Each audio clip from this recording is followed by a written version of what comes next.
On est en 2050. 2050, bon sang. On a découvert que la magie existait, même si on en a payé le prix.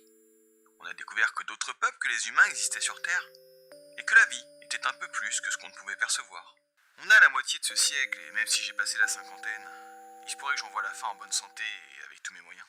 Quand je me regarde dans le miroir, mais j'ai même pas l'impression d'avoir la trentaine, tant ce qu'on a découvert en termes de médecine et d'anthropomancie et d'aimant. Bon sang. Si on m'avait dit ça quand j'étais môme, je suis sûr que j'aurais même pas cru. Mais maintenant la centaine, c'est tout juste un âge normal pour mourir. Pourquoi j'enregistre ça? Je sais pas. Y a cette mode des enregistrements vocaux qui nous vient des États-Unis. Faut croire que j'ai besoin de me parler à moi-même. Du bon vieux temps. Je pense beaucoup à une époque précise de ma vie. 1994. La fin d'année. Ah, c'était la sortie de la PlayStation. Je me rappelle de moi et de mon grand frère. On a passé des heures et des heures dans notre chambre à jouer à tout ce que nos parents voulaient bien nous prendre sur la console. J'ai souvent des flashbacks des jeux auxquels on jouait ensemble.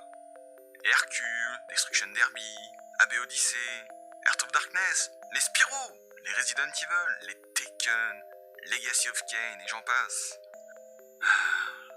Ça ne nous dérangeait même pas de regarder l'autre jouer. J'entendais beaucoup de nos amis qui disaient qu'ils passaient leur temps à se battre pour la manette. Mais nous, je sais pas, il devait y avoir quelque chose d'apaisant dans ce qu'on vivait. Puis est arrivé 2000. La PlayStation 2 est sortie, mais moi j'avais plus le temps pour mon grand frère. Il était pas très bon à l'école. Alors, il est parti en bac pro, dans ce qu'il a pu trouver. Pourtant, dans mes souvenirs, il était cultivé. Il savait tant de choses, s'intéressait à tout. J'imagine juste que l'école ne lui convenait pas. Moi, c'était l'inverse. J'avais sauté une classe pour arriver au collège à 10 ans. J'avais des notes de malade. Mais moi, je me sentais pas intelligent, à régurgiter tout ce que j'apprenais. Mes parents, mes profs avaient une autre opinion. Alors, il a été décidé que je n'avais plus le temps pour les jeux vidéo. On m'a fait une chambre à part, sans télé, sans console, et je ne pouvais sortir qu'après avoir fini mes devoirs. Et quand je finissais trop vite au goût de mes parents, ils me disaient d'y retourner. Les années ont passé et mon frère a obtenu un diplôme d'électricien pour commencer à travailler dans un magasin de jeux vidéo. Il était vraiment passionné par ça. Mes parents n'y comprenaient rien. Ils ont même longtemps refusé que j'aille chez lui, parce qu'ils avaient peur que je m'abrutisse sur ces saloperies de jeux vidéo.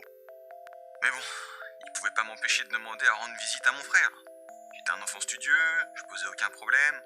C'était dur de refuser quelque chose quand j'insistais. Mais on se voyait peu, mes parents me forçaient à travailler d'arrache-pied pour avoir les meilleures notes partout. J'avais à peine le temps de faire un peu de sport et de me consacrer à mes propres passions. Alors suivre mon frère dans nos aventures devenait de plus en plus dur. J'en voulais à mes parents de m'imposer ça, vraiment. Mais mon grand frère les défendait, en disant qu'il avait l'impression d'avoir raté son éducation, en raison de ses résultats à l'école, et qu'il voulait pas que la même chose se reproduise pour moi. Pourtant mon grand frère leur avait expliqué, que c'était pas de leur faute, que l'école c'était pas son truc de toute façon. Il était heureux comme ça, mais il ne voulait rien entendre. J'ai passé mon bac, puis mon diplôme de médecine, mais j'ai toujours su trouver du temps pour mon grand frère. Puis 2021 est arrivé. Il y a eu des signes avant-coureurs, bien sûr, mais de là à mesurer l'ampleur de ce qui a pu se passer, je crois que personne n'aurait pu. Mais dès que les choses ont commencé à mal tourner, je suis allé chez mon grand frère. Sa femme et moi, on est partis chercher nos parents, mais ils étaient devenus des dévoreurs. Ça nous a surpris. Mon frère a été gravement blessé avant que sa femme ne puisse mettre fin aux souffrances de nos parents. Et sans matériel médical, je pouvais pas arrêter l'hémorragie à temps. Et c'était pas la peine d'attendre une ambulance. Alors que sa femme pleurait, et que moi j'enrageais de ne pas pouvoir sauver mon frère après 8 ans de médecine, il nous a calmement demandé de l'amener jusqu'à son ancienne chambre. On y est allés tous les trois. Mes parents n'avaient touché à rien. On s'est assis là, en tailleur, sur le sol, devant la télé comme on le faisait d'habitude. La console, toujours branchée. Il racontait à sa femme nos souvenirs d'enfance, comme on a joué ici des heures, et comment cela faisait partie des meilleurs souvenirs que nous avions. Puis il m'a dit au revoir, et m'a demandé de le laisser seul avec sa femme. Je l'ai fait. Elle est sortie quelques minutes plus tard pour me dire qu'il... et pour pleurer contre mon épaule. Je suis parti en emportant la console et nos jeux préférés avec nous. On s'en est plutôt bien sortis par la suite. J'ai réussi à passer vers l'Angleterre avec elle, et vu que j'étais médecin, c'était assez facile pour poser des conditions et assurer sa sécurité. Elle a pu mettre au monde mon neveu en sécurité. Elle est devenue libraire et s'est occupée de son fils, mais n'a jamais voulu se remarier. Il faut croire que mon frère était l'homme de sa vie. De mon côté, j'ai rejoint l'hôpital officiel de la Loge. Et quelques années plus tard, j'en suis devenu le directeur. Puis, riche à millions, j'ai pris une retraite anticipée. Je consacre maintenant mon temps à ma femme, mes enfants, la lecture.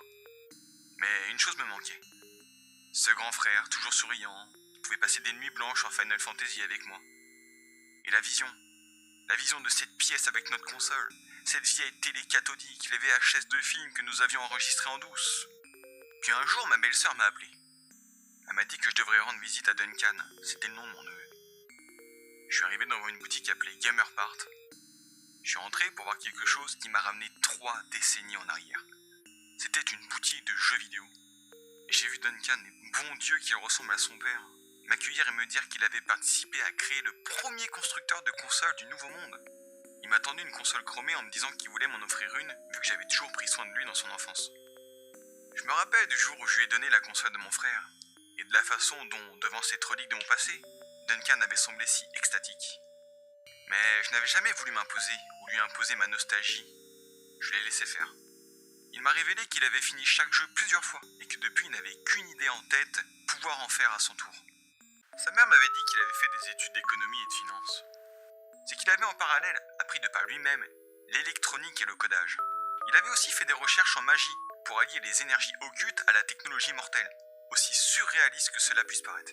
J'ai pleuré de joie quand je lui ai demandé s'il avait du temps pour qu'on joue ensemble ce soir. Il en avait. C'est un sentiment étrange que d'être nostalgique du présent. Mais grâce à mon neveu, j'ai pu expérimenter cet état de fait ce soir-là. Lui, moi et toute la famille, on a branché la Skyline à notre télé dernier cri, très content de ne pas regarder le journal ce soir-là. Et on a testé tous les jeux qui étaient par défaut sur la console. Un party game surtout sur lequel on a passé pas mal d'heures, surtout ma femme et mes enfants qui étaient nés après la convergence et qui n'avaient donc aucune idée de ce que pouvait être un jeu vidéo. Il est minuit, je ne trouve pas le sommeil. J'ai promis à mes enfants qu'on irait à la boutique de Duncan, mais je pense que je suis le plus impatient d'y aller dans cette maison. Souvent, quand on se fait de très bons souvenirs, on commence à les reconnaître que quand ils se teintent de regrets. Mais quand j'ai vieilli, j'ai appris à les saisir au vol. Le jour où j'ai rencontré ma femme. Le jour où elle m'a donné 3 enfants d'un coup. Leurs premiers mots. Et ce soir. Ce soir où j'ai compris qu'en fait mon frère n'était pas mort. Pas vraiment. Et qu'à travers son fils, j'avais encore tant de moments à rattraper avec lui. Je vais essayer de dormir un peu. Je suis tellement fatigué que demain je vais mal jouer. Il est hors de question que je perde de jeux vidéo contre mes fils. Le jeu de regret prend fin. Un autre commence. Et celui-là, j'en apprécierai chaque instant.